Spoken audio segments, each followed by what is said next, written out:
Hi friends, ST office থেকে new recruitment বিজ্ঞপ্তি প্রকাশিত হয়েছে 2024-এ। তো এখানে ফার্স্টে বলা হয়েছে তোমাদের দেখো, government of West Bengal office of the sub division officer Islampur উত্তর দিনাজপুর থেকে নোটিশটি পাবলিশ করা হয়েছে। বাদিকে মেমো নাম্বার শো করছে, ডানটিকে ডেটেড 31/7/2024 থেকে নোটিশটি পাবলিশ করা হয়েছে। Recruitment for the post of block programme coordinator ASHA in Islampur sub division office. তো তোমাদের কিন্তু এখানে কোঅর্ডিনেটর আশা পদের জন্য নেওয়া হচ্ছে, অর্থাৎ বিভিন্ন গ্রাম পঞ্চায়েতে আশা কর্মীরা যে সমস্ত কাজ করে, তো সেই সমস্ত কাজ কম্পিউটার লোড করে রাখার জন্য কিন্তু তোমাদের নিয়োগটা করা হবে। আচ্ছা, এখানে কিন্তু ইসলামপুর সাব ডিভিশন থেকে নোটিশটি পাবলিশ করা হয়েছে, তাই ইসলামপুরের স্থায়ী বাসিন্দা যারা রয়েছে তারাই কিন্তু এখানে আবেদনটা করতে পারবে, আদার্স কেউ না। আচ্ছা, এখানে জানিয়ে রাখি একটা কথা, এখানে কিন্তু মেল ফিমেল সবাই আবেদনটা করতে পারবে। যেহেতু এটা আশা পোস্টের থেকে একটু উঁচু পোস্টের জন্য, আশা পদের যে সমস্ত কাজ সেই সমস্ত কাজগুলো দেখভাল করার জন্য নিয়োগটা করা হচ্ছে, সেই জন্য মেল ফিমেল সবাই কিন্তু আবেদনটা করতে পারবে। আচ্ছা, তারপরে কি বলেছে দেখো তোমাদের এখানে, period of time for submission of application 31/7/2024 to 23/8/2024 তারিখ বিকাল 4টা পর্যন্ত। আচ্ছা, তোমাদের বলে রাখি, তোমাদের লাস্ট ডেটটা তোমরা পাচ্ছ 31 তারিখ থেকে কিন্তু শুরু হয়ে গেছে, লাস্ট ডেটটা তোমরা পাচ্ছ 23/8/2024 তারিখ পর্যন্ত। তো এই ফর্ম ফিলআপটা কিন্তু তোমাদের হবে অফলাইনের মাধ্যমে কিন্তু তোমরা এই ফর্ম ফিলআপটা করতে পারবে। তোমাদের যে নিকটবর্তী যে ডিএম অফিসটা রয়েছে, তো সেই ডিএম অফিসে কিন্তু একটা অ্যাপ্লিকেশন ফর্ম রয়েছে, সেই ফর্মটা সুন্দরভাবে ফিলআপ করে ডিএম অফিসে তোমরা পোস্টের মাধ্যমে অথবা তোমরা নিজে গিয়েও কিন্তু জমা দিয়ে আসতে পারো। সেই ডিএম অফিসে জমা দেওয়ার পরে কিন্তু তোমাদের এসটি অফিসের মাধ্যমে বিভিন্ন গ্রাম পঞ্চায়েতের যে আশাকর্মীদের যে সমস্ত কাজ দেখভাল করার জন্য তোমাদের নিয়োগটা করা হবে বিডিও অফিসে। তো যে সমস্ত ব্লক থেকে তোমাদের নোটিশগুলো পাবলিশ হয়েছে সেই সমস্ত ব্লকগুলো আমি দেখে দিয়ে তোমাদের কিন্তু বিডিও অফিসে এই জবটা হবে এসটি অফিসের মাধ্যমে। আর এই পোস্টের জন্য কিন্তু পার মান্থ তোমাদের বেতন দেওয়া হবে 15,000 টাকা। 15,000 টাকা কিন্তু তোমরা পার মান্থ বেতন পেয়ে যাবে, এখানে দেখো মেনশন করা রয়েছে নিচের দিকে। তো পার মান্থ কিন্তু তোমরা এই স্যালারিটা পেয়ে যাবে। তোমাদের নিজস্ব যে ব্লক অফিস, সেই ব্লক অফিসে তোমাদের কিন্তু এই জবটা হবে। তো যারা যারা ফর্ম ফিলআপ এখনও করোনি তাড়াতাড়ি কিন্তু ফর্ম ফিলআপটা করে নাও। যারা কিন্তু উত্তর দিনাজপুরের স্থায়ী বাসিন্দা রয়েছে, ইসলামপুরের স্থায়ী বাসিন্দা রয়েছে, তারা কিন্তু ছেলে মেয়ে সবাই আবেদনটা করতে পারবে। আচ্ছা, এই সমস্ত ব্লকে কিন্তু তোমাদের নিয়োগটা হচ্ছে। দেখো, তোমাদের গোলাপোকরা 1, গোলাপোকরা 2 এবং চোপড়াতে এই সমস্ত ব্লকে তোমাদের নিয়োগ হচ্ছে। একটা একটা করে টোটাল 3টা ভ্যাকেন্সি রয়েছে। এখানে দেখো, ফার্স্টেরটা গোলাপোকরা 1-এ এসসি একটা রয়েছে, গোলাপোকরা 2-তে জেনারেলদের একটা রয়েছে, আর চোপড়াতে ওবিসি বি এর জন্য একটা রয়েছে। আচ্ছা, এবার বলে দিই এলিজিবিলিটি ক্রাইটেরিয়া। তোমাদের এখানে অ্যাপ্লাই করার জন্য তোমাদের লাগবে মাস্টার ডিগ্রি যদি তোমাদের কমপ্লিট থাকে, সোশ্যাল সায়েন্স, সোশিওলজি এই সমস্ত বিষয় নিয়ে দেখো তোমাদের মেনশন করা রয়েছে। তোমাদের হচ্ছে MSW এই সমস্ত বিষয় তোমাদের কমপ্লিট থাকে, তাহলে কিন্তু এখানে আবেদনটা করতে পারবে। যাদের মাস্টার ডিগ্রি কমপ্লিট থাকবে সোশ্যাল সায়েন্স, সোশিওলজি এই সমস্ত বিষয়ের উপরে, তাদের কিন্তু কোনো রকম এক্সপিরিয়েন্সের দরকার নাই, শুধু এগুলো কমপ্লিট থাকলে তোমরা আবেদনটা করতে পারবে।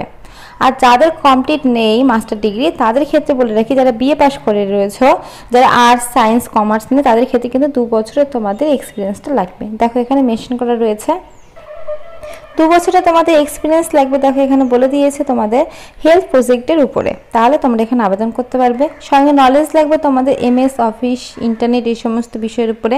অ্যাবিলিটি টু কমিউনিকেশন এই সমস্ত উপরে তোমাদের থাকতে হবে। অ্যাবিলিটি টু ওয়ার্ক, তারপরে দেখো তোমাদের বলে দিয়েছে এই যে তোমাদের স্থায়ী ভাষাটা কিন্তু জানতে হবে, লোকাল রেসিডেন্স হতে হবে ইসলামপুর সাব ডিভিশনাল, তাহলে কিন্তু তোমরা আবেদনটা করতে পারবে।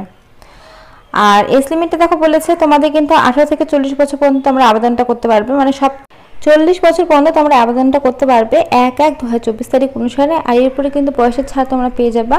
ST/SCরা কিন্তু 5 বছরের ছাড়, ওবিসিরা 3 বছরের ছাড়। যেমন বয়সের ছাড় পেয়ে থাকো তেমন কিন্তু ছাড় পেয়ে থাকবে। তো এখানে দেখো মেড অফ অ্যাপ্লিকেশন এখানে বলা আছে। তো তোমাদের একটা অ্যানেকশন 1 ফর্ম রয়েছে, সেই ফর্মটা সুন্দরভাবে ফিল আপ করবে, অল ডকুমেন্টস অ্যাটাচ করে কিন্তু তোমরা দেখো এখানে বলে দিয়েছে 2 নম্বরে নিচের দিকে তোমরা কিন্তু পোস্টের মাধ্যমে, স্পিচ পোস্টের মাধ্যমে পাঠিয়ে দিতে পারো, অথবা তোমরা কিন্তু নিজে গিয়ে জমা দিয়ে আসতে পারো, অথবা তোমরা কিন্তু ড্রপ বক্সের মাধ্যমে জমা দিতে পারো। তোমাদের যেভাবে ইচ্ছে সেভাবে কিন্তু জমা দিতে পারো। নিচে দেখো 2 দিয়ে ঠিকানাটা মেনশন করা রয়েছে, এই ঠিকানা তোমাদের পাঠিয়ে দিতে হবে। তো তোমরা যারা এই জায়গায় স্থায়ী বাসিন্দা রয়েছে তারাই কিন্তু অ্যাপ্লাই করো, আদার্স কিন্তু কেউ পারবে না। আচ্ছা, তারপরে কি বলা হয়েছে দেখো, এখানে বলেছে যে অনলি 1 অ্যাপ্লিকেশন। তো তোমরা যারা যারা অ্যাপ্লাই করবে একটি পোস্টের জন্য কিন্তু অ্যাপ্লাই করবে, একজন কিন্তু 2-3টা পোস্টের জন্য আবেদনটা করতে পারবে না, সেই হিসাবে কিন্তু রিজেক্ট হয়ে যাবে। একটি পোস্টের জন্য কিন্তু একজন অ্যাপ্লাইটা করবে।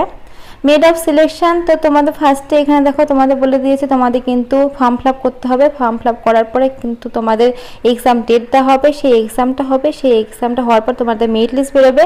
সেই মেরিট লিস্টে যদি তোমাদের নাম থাকে তারপরে তোমাদের ইন্টারভিউ হবে, তারপরে কিন্তু তোমাদের রিক্রুটমেন্টটা হবে। এইভাবে তোমাদের কিন্তু জয়েনিংটা এখানে হবে। আর যেদিন তোমাদের ইন্টারভিউ হবে সেদিন কিন্তু সমস্ত অরিজিনাল ডকুমেন্টস তোমাদের কিন্তু নিয়ে যেতে হবে। তো এখানে কিন্তু বলে দিয়েছে দেখো অন্যরকম দিয়ে কিন্তু তোমরা এখানে পাবে না। আর অবশ্যই তোমাদের কম্পিউটার নলেজ কিন্তু থাকতে হবে। তো তোমাদের একটা কথা বলে রাখি, সব নোটিশে কিন্তু কম্পিউটারের কথা লেখা থাকে না। তো তোমাদের বলে রাখি এই ধরনের যে সমস্ত নোটিশগুলো পাবলিশড হবে তো প্রত্যেকটার ক্ষেত্রে এটা জেনে রাখবে তোমাদের কম্পিউটারে কিন্তু নলেজ লাগবে। আর এখন কিন্তু বেশিরভাগ চাকরির ক্ষেত্রে কম্পিউটারের যে তোমাদের নলেজটা অর্থাৎ কম্পিউটার সার্টিফিকেটটা কিন্তু এখন প্রত্যেকটা চাকরির ক্ষেত্রে কিন্তু তোমাদের একদম লাগবেই।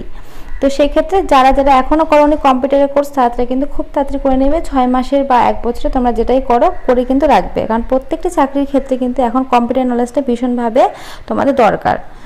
তো চলো পরের পৃষ্ঠায় বাকি ডিটেলসটুকু বলে দিই কী কী রয়েছে।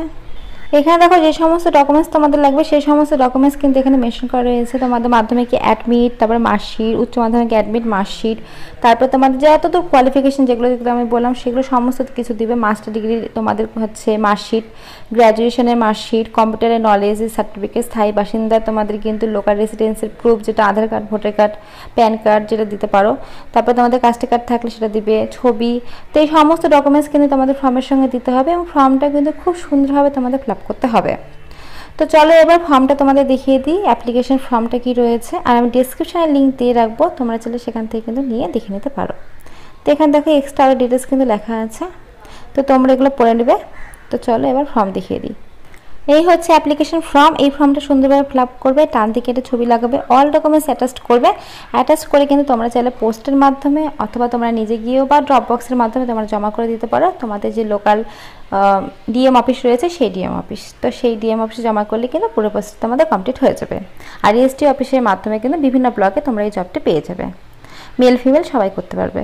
তো সমস্ত গুরুত্বপূর্ণ ডিটেলসগুলো আমি বলে দিলাম। এরপরে যদি কোনো রকম কোশ্চেন থাকে তাহলে অবশ্যই কমেন্ট বক্সে কমেন্ট করে আমি অ্যান্সার দিয়ে দেবো। তো দেখা হচ্ছে নেক্সট ভিডিওতে। আজকের মতো এইটুকুই। ভিডিওটা ভালো লাগলে অবশ্যই লাইক করো, আর এই ধরনের নতুন নতুন আপডেট পাওয়ার জন্য চ্যানেলটা অবশ্যই সাবস্ক্রাইব করে রাখো।